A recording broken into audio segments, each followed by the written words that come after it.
Hello and welcome to the Moncast. A weekly podcast where we watch Pokemon and Digimon in tandem and discuss the similarities and the differences that they share. My name's Stevie, And I'm Sam. and this week we are watching episode 2, The Birth of Greymon and Pokemon Emergency.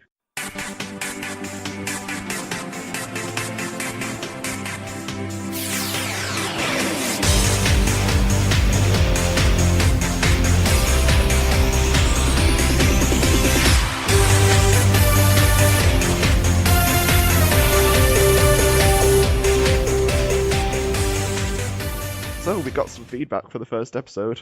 I know, I'm really excited for it. Can we start with the Facebook one? Yes, that was a really in-depth analysis. Do you want to talk about it? Yeah, okay. I don't think I can do it. It's a bit of a... I know, it's a long one, but... It's kind of complex as well. They go into a lot of detail. Yeah, they've clearly put a lot of thought into this feedback. But, okay, I'm going to read it out now. It was good. Okay, for the first bit of feedback, that makes me really happy, but also, could you please elaborate? They said they didn't really know how to go into detail about things they liked and disliked about it, but overall it was good. They enjoyed it. We also got a message from Alexandra. I think it's Alexandra Duat. Alexandra Duat. I apologise if I've pronounced that wrong. Basically, they said that in Brazil, the Pokemon slogan is different. It's actually just, we have to catch. So the concept of catching all of the Pokemon just isn't there in the Brazilian slogan. So before they knew the English one, they didn't realise that collecting all of them was one of the main goals. So they found some of the aspects of the franchise really weird. We have to catch. We have to catch. And now we've got feedback from all of our friends over at Prodigious and Lost in Translation Mon. I know, it was really nice of them. They listened to it. We've got Jeff from Prodigious. He said that the sound design was really impressive. He said that a lot of work's gone into it, which it has. We've recorded the first episode 5 times. So there's commitment there. He's also said, would we consider doing something like keeping a running tally of which episode was better each week? So that's something we're going to start doing from now because we have more than one episode. So it's currently 1-0 to Pokemon after that first episode. Another thing that he thought, while listening, it'd be really cool if we did was discuss the episodes in their original broadcast order so that the episodes would be paired up with the episode that aired around the same time, which would be cool. But he also said that we'd start about episode 30 of Pokemon before we started talking about Digimon, which sounds like a nice idea, but I think it'd be nice if we paired them up episode by episode. We'll have to see where that ends up when we run out of Season 1 Digimon and there's still like 100 episodes of Pokemon left. There's more than 100 left. There'll be a lot more than 100.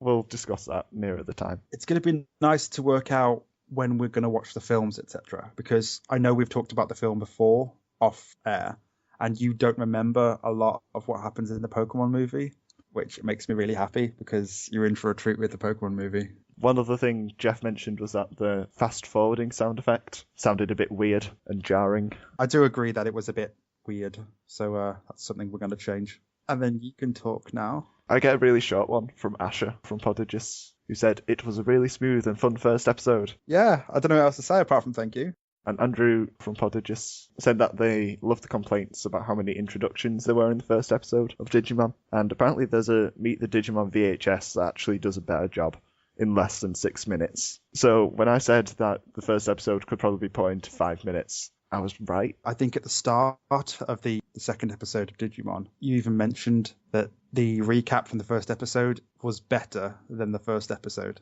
Yep. Wouldn't be much discussion, though, if we'd just done the first episode. Okay, so we're comparing the first episode of Pokemon to the recap from the second episode of Digimon. But also, there was as much content in the first recap than there was in the first episode, if you take out the introductions. Yep. It's a whole lot shorter when you don't have a million names. And then the second lot of feedback we got was from Lost in Translation Mon, which was from May. And she says, guys, why is your episode 1 really good for a first episode? Which I think is really nice because I have such anxiety and I panic so much about things. And to be told that it's quite good by another person whose podcast's almost at the first year anniversary, I think. Yeah, that's right. Obviously, she knows what she's doing with her podcast. And for her to say that ours is okay, it makes me feel better. Definitely spurs me on to do more. Goes on to say that straining to find negative things besides Skype problems, which we've hopefully sorted for this episode. If not, I am buying a new microphone for another thing I'm doing, but it's a quite high quality one. May also like the reference to Magpie Season, which I'm really happy for because Magpie Season is terrible. Also, apparently minor birds are as worse, though, which I don't know what minor birds are because I'm not an expert in birds. All I know is that there were a lot of pigeons by me. May thought that the discussion was really fascinating and loved the segments that we put together, and was apparently surprised that this sort of thing hasn't been done before. Basically, May liked a lot of it and congratulated us on doing really well with the first episode. So, thank you, May.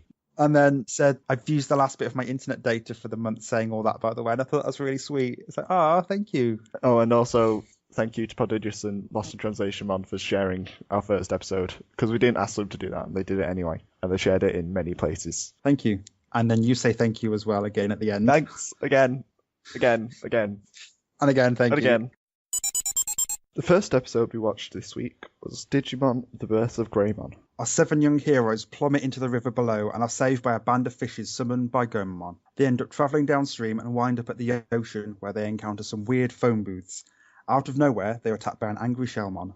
Unfortunately, all of the Digimon are hungry because they haven't eaten recently and cannot fight, apart from Agumon, who managed to sneak a quick snack with Tai. After Shellmon overpowers and snatches up Tai, Agumon digivolves into the best Digimon ever to save the day and the kids. I knew we'd be okay. I wasn't worried. When you digivolved, you certainly got way bigger. And to tell them the time will be exactly 45 miles per hour. Tomorrow's forecast calls for clear skies with occasional ice cream. This number only exists in your imagination. Please hang up and don't call back. Those telephones are working in your service area. Hang up and have a nice day. Agumon! Thunderball! To... Greymon!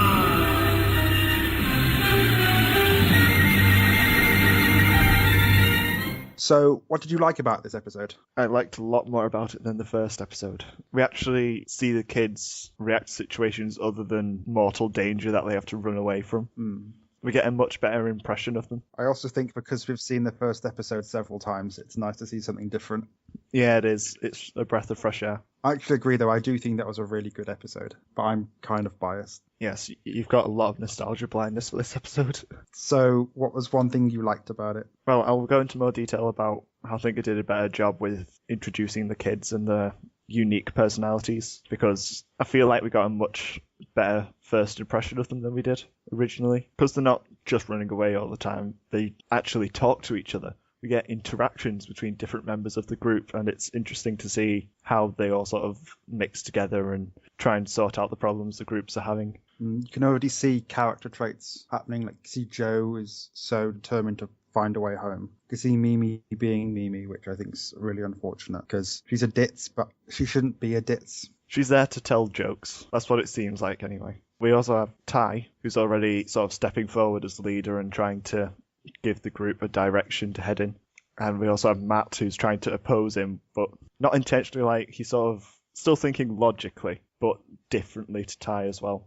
So even though that, like, it seems like they're both right about what they want to do and how they want to solve this problem of we are stuck somewhere else and we want to get home, like, they have different approaches to it, which could both be valid ways of getting home, but it sort of creates a conflict between them already. So we can already tell that they aren't going to agree very often on things. I like how things got explained at the start. They talked about how they were one form and then they changed into a new form, and that they're the same beings, but they just look completely different. I also like the bit of digital world weirdness we get with the phone booths. That's one aspect of especially the first season that I quite like, where there are all these real world things jammed into this world that make no sense why they're there. What else did you like about this episode? You've literally just got like two of my other like points there, which was the introductions of Digivolution as a concept of getting bigger. They also introduced food as a mechanic. They need food to be able to digivolve and to fight. And if they go hungry, then they're not going to be able to protect the kids anymore. I know there's a lot of emphasis on food and needing the energy to evolve in this season, because in other seasons they do things like in season 3 they use cards to evolve, in season 5 they use Digisoul. So in this one there is definitely a need for power that they can't get by themselves, that they need from food and also from the, I don't want to use the word tamers, their partners, that's the one. They explained in this episode that they were given an energy from their partners, that they don't know what this energy is, but it powers them up and it makes them able to evolve to the next level. I also like the phone booths, when they're calling them up and they've all got really random things in there. Like one says the time at the beep will be 45 miles an hour, the forecast for the weather, which is ice cream, and this number only exists in your imagination, things like that. I thought that was really kind of a nice way to add comedy in without it being too obscure, because obviously they're not getting in contact with an actual person, and anything they get from the phone calls isn't going to help them. So it's all this weird mishmash of information. Yeah, I felt like the humour was a lot better in this episode. Like, the jokes didn't seem as out of place almost, because a lot of the comedy was actually from Joe as well, with his complaining and bringing up these problems that they've got, instead of it being bad jokes. I did notice that Matt got a lot of bad jokes. Yeah, Matt seems to be suffering a lot right now. And Mimi as well, who's just there to be the girly girl. Well, in the first episode, they were in potentially mortal danger against the Gomamon and the falling off the cliff. And there were times when they were adding jokes in, and it didn't seem sensible to have a 10-year-old making a pun as they plummet to their death. But in this episode, we've got time where they're not in danger when they're in this new world. It's almost like they've got time to catch their breath and sort of get a sense of their surroundings. So the jokes, when they're added in, fit a bit nicer. They don't seem out of place as much. Was there anything else you liked about this episode before I get on to my favourite thing? We didn't talk about Izzy and Sora. Well, the thing is, like, Izzy's one of the things that I'm not as keen on in this episode. Oh, okay. I'll jump into it now. I don't like his obsession with aliens. It's funny the first time round as a joke, or maybe it's aliens, or because he's the nerd and he's into aliens and stuff. It's funny, it's a joke, haha.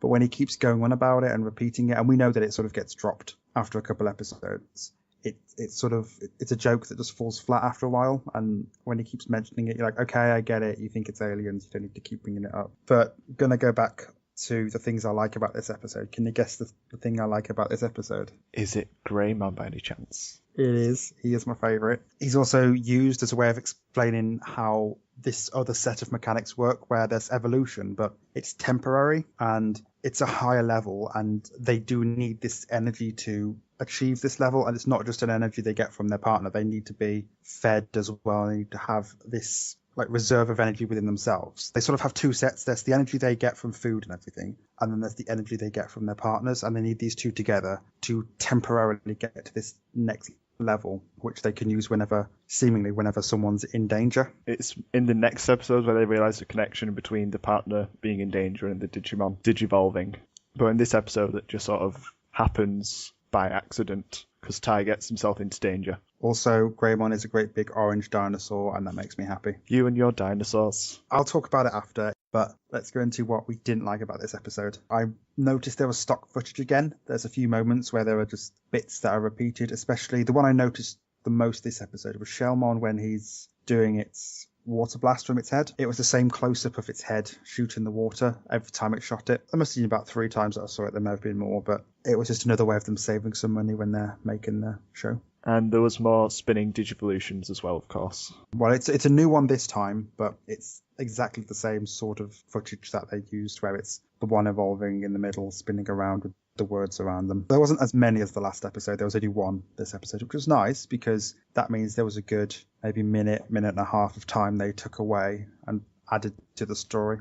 A lot more happened in this episode as well. Time-wise, it probably covered the same amount as the last episode, but a lot more happened in that time. There was more conversations with each other. There was more questions being asked about where they are and what they're doing. There was more action as well, because in the first episode, all they were doing was basically running away and hiding. In this episode, they knew that they could try and fight, so they tried to fight. They came up against this new hurdle that they have, which is that they need to be fed and strong enough to be able to fight, because if they don't have this energy, then they won't be able to fight, which leaves them helpless. Was there anything else you didn't like about this episode? Something I didn't like about it was that it did suffer from sort of one-by-one introductions thing again, at least in like the first half of the episode. When they regroup, you get just a quick interaction from each kid with the Digimon one by one. That jumping between different people and basically taking turns to talk or interact with someone sometimes seems very unnatural. It doesn't flow very well as a dialogue or a conversation.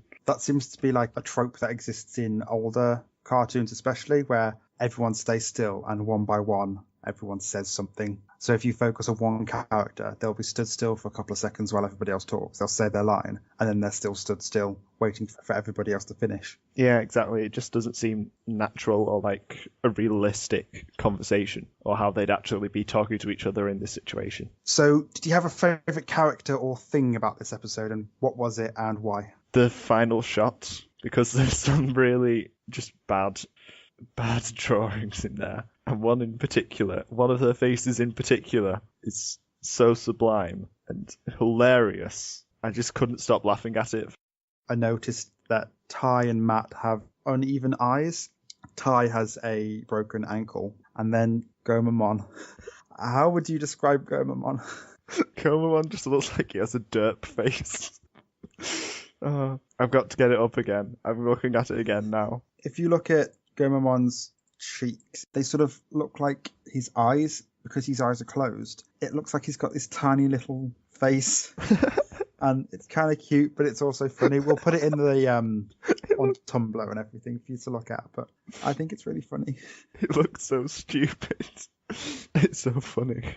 My favourite thing this episode was Shellmon, because it's a little bit gross. It's got these weird, like, finger suction cups, and it fires water out of its head, and it looks a little bit gross when it comes out of its shell. It's just out of design. It's a weird one. It's a very weird one. Shellmon's design is actually pretty nice. The pink colouring adds to the sort of weird, fantastical nature of it being a Digimon as well. He's one of my least favourites, but not because I don't like him. I like him, but it just looks kind of gross and ugly and yeah. Which is effective as the bad guy in this episode. Kuwagumon's a bright colour. It's got a nice shiny shell. It's got a nice pattern on it. It looks like a bug that's got, when bugs are toxic or anything, they have a colour scheme that represents that they're a warning, and that's what Kuwagamon has, but it hasn't got this gross sort of tentacly, suctiony, deep sea thing going on that Shellmon has. Yeah, Shellmon's not a pretty Digimon. No. Overall thoughts about this episode? Much improved on the first one. This is the first episode that Digimon deserved.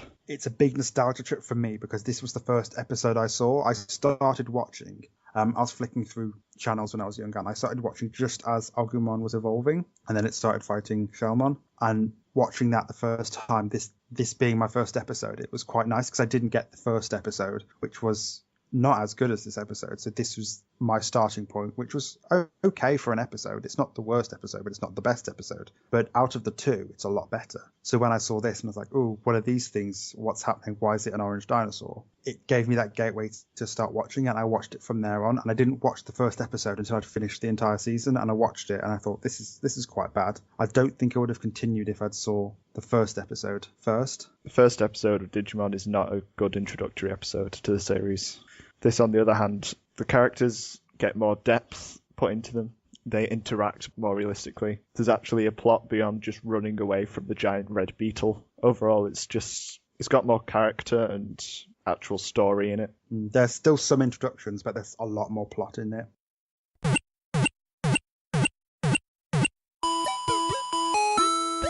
The second episode we're watching today is Pokemon Emergency. Ash hurries into Viridian City with an injured Pikachu, where an officer gives him a lift to the Pokemon Center. Pikachu is taken into the critical care unit to receive treatment, while a very worried Ash waits outside. Misty catches up with him, soon followed by two wanted criminals and a talking Meowth who call themselves Team Rocket. But when Pikachu wakes up, he blows them away with his Pika power to save the day.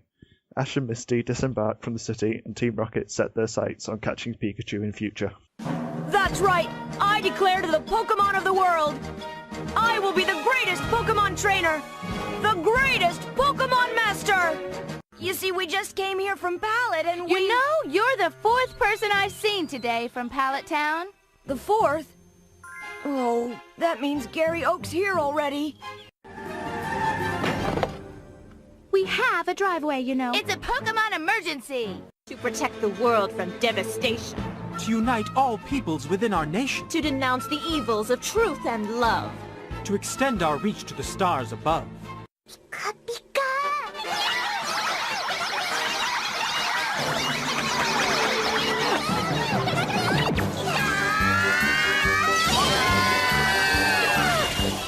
What did you like about this episode? I quite like Team Rocket because this is the first time you get to see them, and it's super serious. Their introduction, there are these criminals that are about stealing Pokemon, they're all dark and brooding, but later on in the series, they just become this running gag of these terrible, terrible villains. And looking at them now when they're serious and a threat, it's kind of really funny. They're three just big doofuses when you get to know them, but right now they're these criminals who are threatening and they essentially help blow up a Pokemon Center. Yeah, I really like Team Rocket in this episode as well. They have a hot air balloon, which is a Meowth, which is totally not inconspicuous whatsoever. Team Rocket's vehicles are the best thing. They are. There is quite a nice history of their weird machines and stuff that they get throughout the series. Yeah, it's the least subtle balloon ever. They just rely on no one ever looking up. It's also not the fastest. I mean, I'm guessing it only goes the way the wind blows. All I can tell from this is that maybe Ash goes the same direction the wind blows because they always seem to find him. One thing about Team Rocket as well, though, is Meowth said Meowth a lot and then continued to talk as well. They apparently have a talking Pokemon. Which is nice, and it's different. Yeah, they don't explain it at all, though. It's just like, oh, this Meowth can talk. So, do you remember this episode at all, or is this, new for you? I didn't remember this one as well as the first episode, but I have seen it before. There's a lot of things that came up that I'd forgotten about that I found really amusing. Like the treadmill of Pikachu. That is one of my favourite things about this episode, the Pika power. It's so odd, it's Pika Pikachu Choo, Pika Pikachu Choo. Pika Pikachu Choo. Are they always on that treadmill just waiting in case the power cuts out? It's such a counterproductive form of power. Why not have a giant battery or something? Get them to charge the battery instead of having them have to be there 24/7 and running when the power cuts out. It is adorable though. I mean, it's an adorable power source. The faces. Pika Pikachu Choo. Just a train manned by Pikachus. Pika Pikachu Choo. Is there anything else you liked about this episode? I like how they tried to actually give Ash a personality and reasonable thoughts. You could tell he was actually disheartened and felt guilty about what happened to Pikachu, because it was his fault, basically. And the whole conversation with his mother as well, over the phone, you could tell that he was really quite heartbroken about how he'd basically failed Pikachu already and not done as well as he was hoping. The phone calls were interesting. In the conversation with his mother, they talk about his dad. You couldn't confirm whether he was alive or dead. His father would be proud. It's would be, but is that would be, but he's not here, or would be because he's not alive anymore? Because I always assume that Ash's father's dead because you never see him in the series at any point. I would have thought that he'd gone off on his own Pokemon journey earlier. But then he's had a kid, so would he just... Yeah, he'd set off pretty late in life, just mid-20s. Just left I'm off on a Pokemon journey now. You're pregnant? Oh no! I've got a Pokemon journey to go on. Oh no! I will be back, I swear. One day, I promise. And then in Professor Oak's phone call, he mentions that he's the... No, it's not even Professor Oak's phone call, sorry. It's Officer Jenny says how Ash is the 4th person to come from Pallet Town, which means that all the other Pokemon trainers that have left on that day have gone in the same direction, which is kind of interesting. I think she did say he was the 4th that had come through, which makes sense because there was 3 starters before his Pikachu. And Gary. Yeah, Gary took one of those starters. You think? But does that mean that Gary was actually stuck with whatever he took? What if Gary had gotten the Pikachu? Do you think we're going to see the other Pokemon trainers? I don't know. I don't know if I want to see the other Pokemon trainers, or I just want them to be imaginary. Just these 2 people that we never see but are constantly on the same journey as Ash and Gary. They get referenced throughout the entire series, but you never actually see them. That'd be cool. Was there anything else you liked in this episode? I like the little montage of Team Rocket getting shocked. Yeah.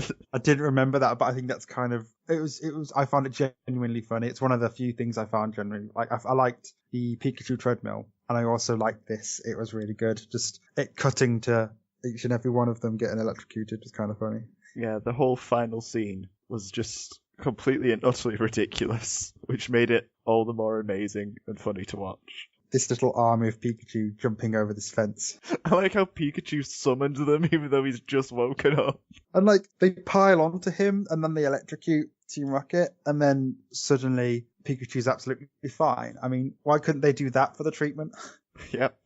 Apparently there was a procedure done on Pikachu. I just assumed they hooked him up to the mains. They just plugged him in. They made sure they had a Pikachu charger to hand. They have a little slot and they plug his tail in. Then a little battery symbol appears on one of his cheeks and it sort of fills up. They just hook him up to a car battery, give him a jump start. Was there anything else you liked? they introduced the computer system as well. Oh, okay. I didn't even think of that. As a means of communication, and something that's also in the games as well. That was a nice sort of way of implementing that into the series as well. And they had the Pokeballs as well that they were sending away, so that sort of hints at the trading system that they have in the Pokemon universe as well. A bit like having these storage boxes and everything. So whilst you're not using them, they're asleep in these Pokeballs. Well, we don't know what they are doing in the Pokeballs. Who knows? We know Pikachu doesn't like it, whatever it is. Maybe it's like they're not even conscious whilst they're in the Pokeballs. So for them, like, when they go into the Pokeball, their stream of consciousness just stops. And then when they get summoned again, that's the next thing they know. So whenever they're summoned, they're only summoned for battling.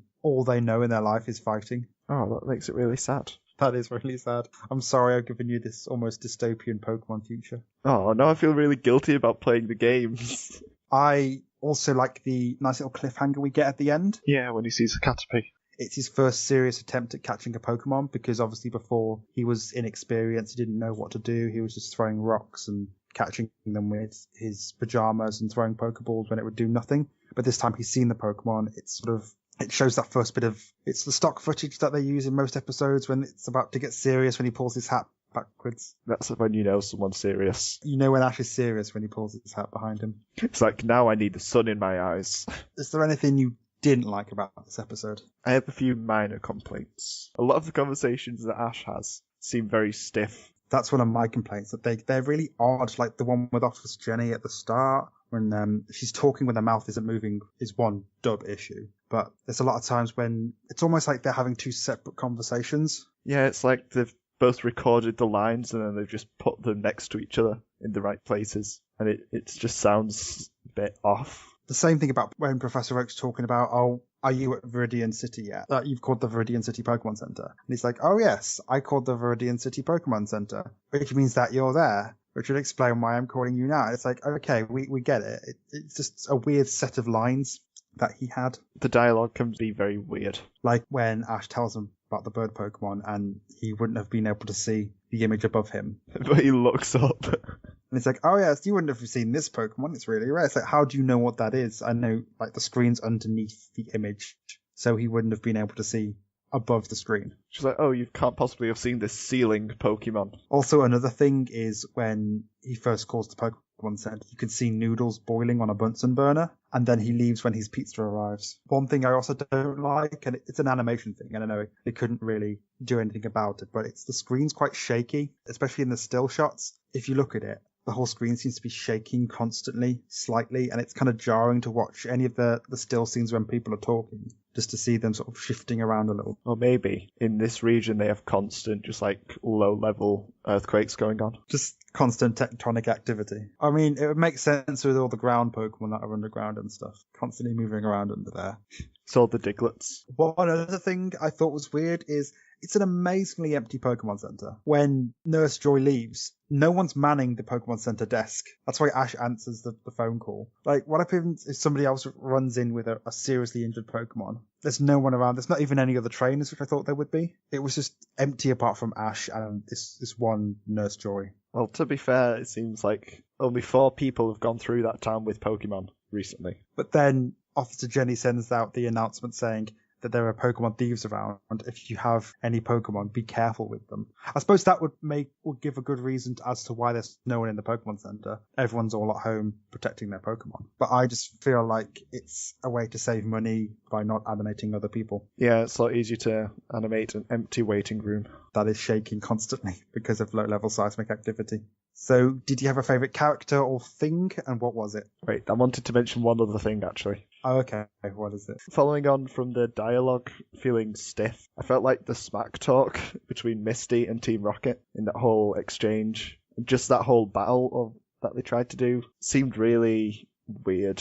It's not really a spoiler. I mean, people should know by now, but Misty is a gym leader for Cerulean City, but she sends out a Goldeen that's splashing on the floor for a couple seconds, and then she recalls it, and she's got that little smug smirk on her face, like, I know exactly what I'm doing. Are you sure, Misty? Are you sure you know what you're doing? You put a fish on the floor, and then you put it away. What was the master plan there? I think she was trying to buy time while Ash ran away with Pikachu. Wouldn't it have been better to buy more time by actually getting a Pokemon that can fight? No, it makes more sense for her to stand there, throw out a fish. It's the confidence in her eyes, though. She's like, yes, this is all part of my cunning plan. They're not very good at the smack talk. No. Like Jessie says at one point, oh yes, I think she's really pretty. Pretty annoying. That was particularly bad. When she said, oh yes, I think she's pretty, I was like, okay, here comes some sort of terrible, terrible pun. It was not a good exchange. It's the 90s. They had bad cartoons. I did like Team Rocket's Pokemon though. I quite like Coughing. Yeah, Coughing and Ekans were cool. They looked evil and big. They're purple, and purple's an evil colour. They're also both poison types as well, which I think for villains, it's a good way of them portraying that they're evil in an easy way. It's them having a Pokemon that is considered dangerous. So having poison type Pokemon is a way of saying, oh, you know, they've got dangerous Pokemon that not a lot of people would have. Did you know that Coughing backwards is Gnifok? I'm sorry, Wow. I think I've been enlightened. I don't know how to feel anymore. It's like you've opened a whole new Pokemon world to me right now. Are you proud of yourself? Yes. Are you proud of that? What you just did? I could feel my soul leaving my body. Okay, I'll calm down. I feel a little bit ashamed of you right now. I think I've got off track. You think? Okay, right. What was your favourite thing or character in this episode, and why? The whole ending sequence, because it was so ridiculous and pretty awful. But I like bad things that are still really funny and entertaining. So, like, the whole exploding thing. The fact that Ash is on a push bike that generates a light bulb, and that's enough electricity to electrocute the entire of Team Rocket and also blow up a Pokemon Center.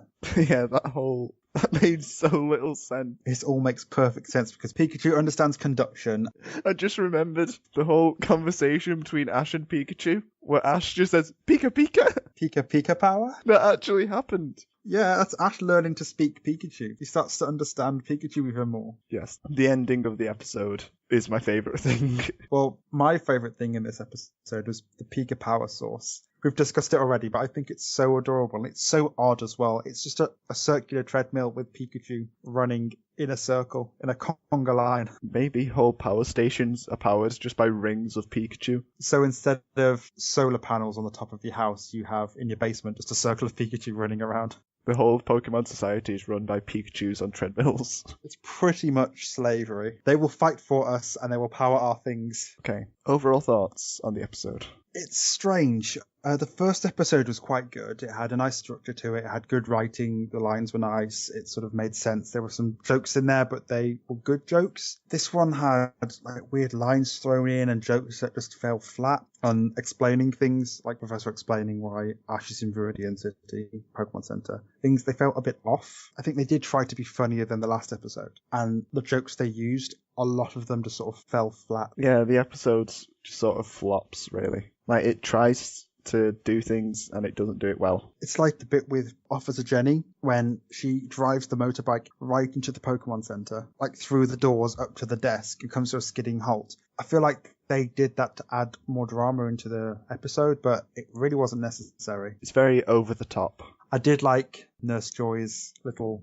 snip, which was, I think it was something along the lines of, we have a driveway, you know. The problem is they use that joke twice. It's not to the same standard as the first episode was. It's still good, but it's not as good.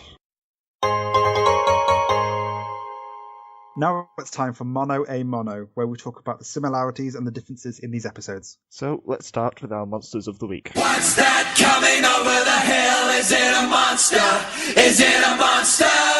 I guess I'll go first. And it's actually Pikachu again. Is it Pikachu, but is it the different set of Pikachu? Yeah, the army of Pikachu was hilarious. I can't really elaborate anymore other than I didn't want to pick Gomamon for Derp face alone. Well, I think that's good enough. How about your Monster of the Week? My Monster of the Week is probably obvious. My was Greymon, for obvious reasons that he is my favourite Digimon. It's the first one that I saw. It's my favourite colour. It was from my favourite episode, which was the most nostalgic episode for me. It's a giant dinosaur. I like giant dinosaurs. It's the first fight where something important to the plot happens, where its evolution, but it's temporary, which is one of the biggest differences. It's also the first time they're in a battle where there's a potential for them to be able to win this battle. With Kawagumon, they didn't really win. They sort of tied and then ran away. With this one, it's a battle that there isn't really any way of escaping from, so they have to win. So having Greymon appear shows them this new thing that they can potentially tap into and use to their advantage. Which episode do you think had the best storyline and why? To be honest, I don't think there's much in it this time, because they actually follow a pretty similar pattern of first half they recover after the first episode, and then second half there's a new enemy that comes in that they have to battle and that they overcome. So really they're so similar it's hard to say that any one of them is better than the other. Yeah, they were both quite similar. I kind of prefer the Digimon storyline because it explained a lot more.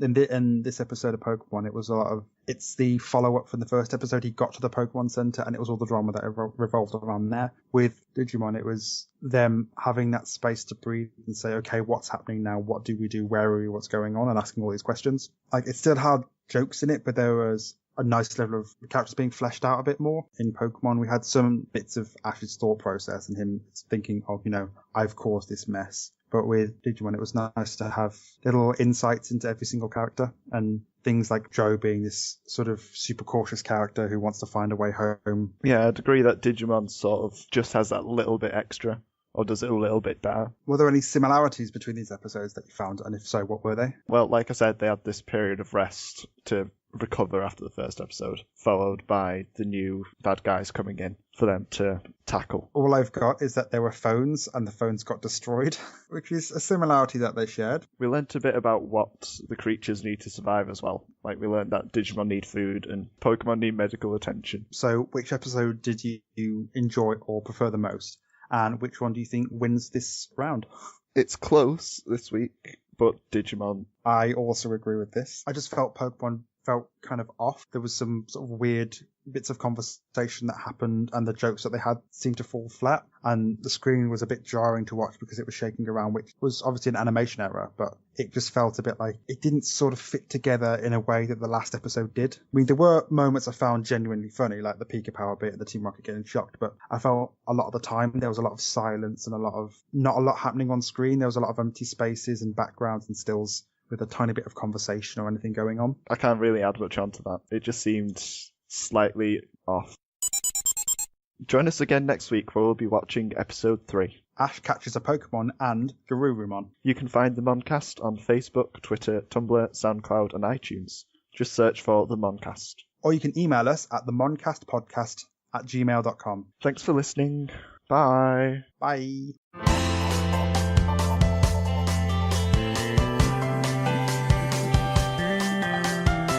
少し変わった景色の中で特別じゃない強さを知った And that is why Greymon is my favourite Pokemon. No. No. There it is. No, it's not. That didn't happen. It did. It did. Oh no. I've got the evidence. No. Okay. So close. Also, Gomamon's face is too small. I can't help but see, like, the cheeks through his eyes and his eye through his eyebrows. His little Derp face. He's like, ah! Oh my god. I just saw it. Oh no. Gomamon, what did you do? Are you okay, buddy?